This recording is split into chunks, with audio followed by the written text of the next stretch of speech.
안녕하세요. 성남교회 교우 여러분, 오늘도 주님과 대화를 시도하는 주님 화톡입니다. 네.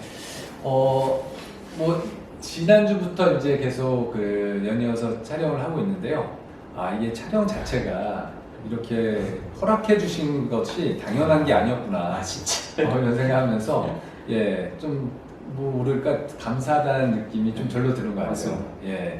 그 2주 동안 못 보셨다가 이제 이번 주 토요일부터 이제 개장을 했는데 어떠셨나요? 좀 반가웠는지 아니면 새로 시작한지도 모르겠는데 하여튼 저희는 그렇게 느끼고 있습니다. 감사하게 또 시작 연문을 열도록 하겠습니다. 네.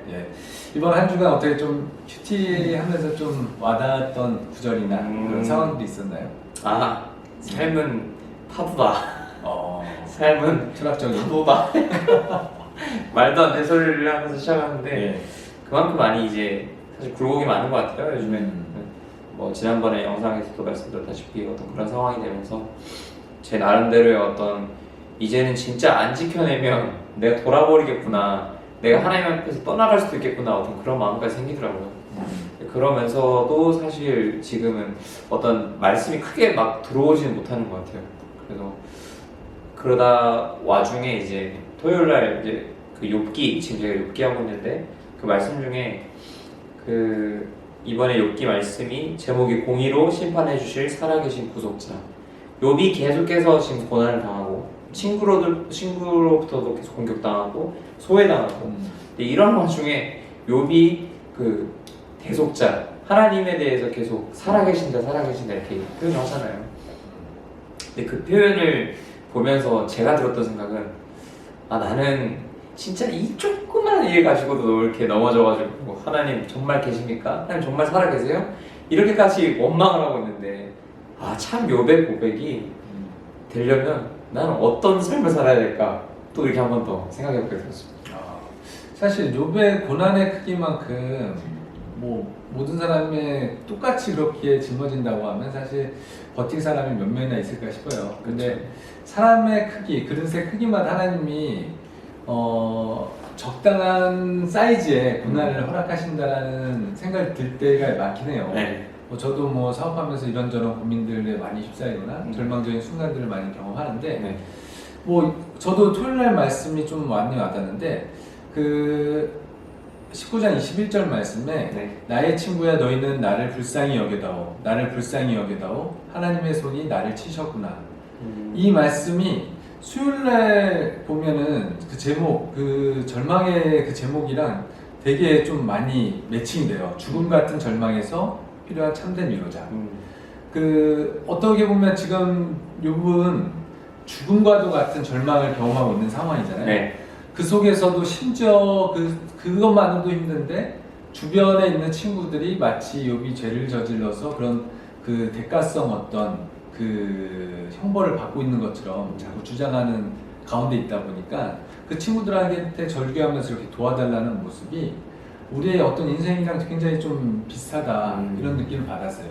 진짜 절망적인 순간에는 여러분들도 느끼시겠지만 주변에 누구한테 토로할 수가 없을 때가 되게 많아요. 그냥 그 질문 혼자 짊어지고 가야 될 때들이 꽤 많거든요. 맞습니다. 그때 사람들한테 위로를 받는 경우는 저는 굉장히 드물었던 것 같아요. 하나님께 나아가면서 기도로 어떤 응답받거나 아니면 위로를 받던가 그러면서 극복됐던 경우가 훨씬 많았던 것 같고 욥의 어떤 25절 하반부에 나오는 그 고백이 어떤 저희의 고백이 되었으면 하는 바람도 되게 컸어요. 잠깐 읽어볼게요. 내가 알기에는 나의 대속자가 살아계시니 마침내 그가 땅 위에 서실 것이라. 이 말씀이 이 다음 말씀도 내 가죽이 벗김을 당한 뒤에도 내가 육체 밖에서 하나님을 보리라. 어떻게 보면 마침내 하나님을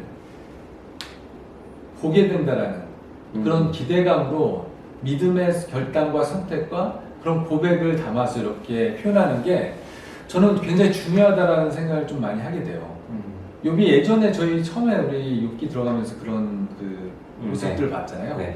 욥이 이제 잔치를 배설하고 그 잔치 중에 혹시라도 하나님께 실언하거나 실수했던 어떤 모습들을 미연에 방지하고자 그렇게 기도를 했던 모습들이 저는 되게 좀 기억에 남았는데 이 말씀이랑도 좀 매칭이 되는 것 같아요. 그렇게 죄를 졌는지 안 졌는지도 모르는 상황에 혹시 모를 죄를 위해서 죄를 뭐 회개하기 위한 기도를 드렸듯이 뭐 어떤 절망과 진짜 죽음과 같은 절망, 눈에 보이는 건 절망밖에 없는데 결국엔 하나님께서 주시는 그 희망 그리고 그 소망을 위해서 믿고 견디고 마침내 승리하리라는 그런 표현을 한다라는 그 자체가 이런 고백이 있어야 우리가 이겨낼 수 있지 않을까 그런 생각을 좀 많이 하게 된 말씀드렸어요. 그래서 저는 좀 위로도 되고 나도 그렇게 그런 상황에서 뭐 그런 결단과 고백을 안 하면 아시겠지만 그 상황이 딱 부딪히면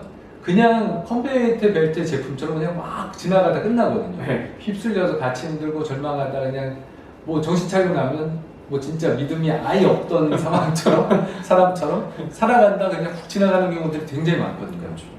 근데 이 욥의 고백처럼 어떤 상황 속에서도 하나님을 보고 하나님의 뜻이 온전히 서리라라는 어떤 고백이 있었을 때 결국에는 그 문제를 시험하고 뚫고 가지 않을 수 있을까, 그럴 수 있지 않았을까 이런 생각을 좀 해보게 됐습니다. 하나님 앞에 뭔가 결단하고 또 움직이고 또 내가 넘어질 때 다시 돌아간다는 거는 제가 이제 항상 저도 신앙생활 하면서 느꼈던 거지만 그것만큼 정말 어려운 게 없는 것 같아요. 왜냐면 한순간 한순간에 내 마음이 어떻게 될지도 나도 모르는 상황인데 하나님은 아시겠지만 또 하나님은 또 우리에게 자유의지를 주셨잖아요. 근데 그 상황 속에서 내가 하나님을 정말 찾으려면 내가 지금 하나님 앞에 서 있지 않으면 그만큼 정말 어려운 것 같아요. 맞습니다. 어떻게 보면 욥을 사실 욥기는 일부러 찾아보는 그 성경 구간은 아니잖아요. 사실 고난을 좋아하는 사람이 없고 네.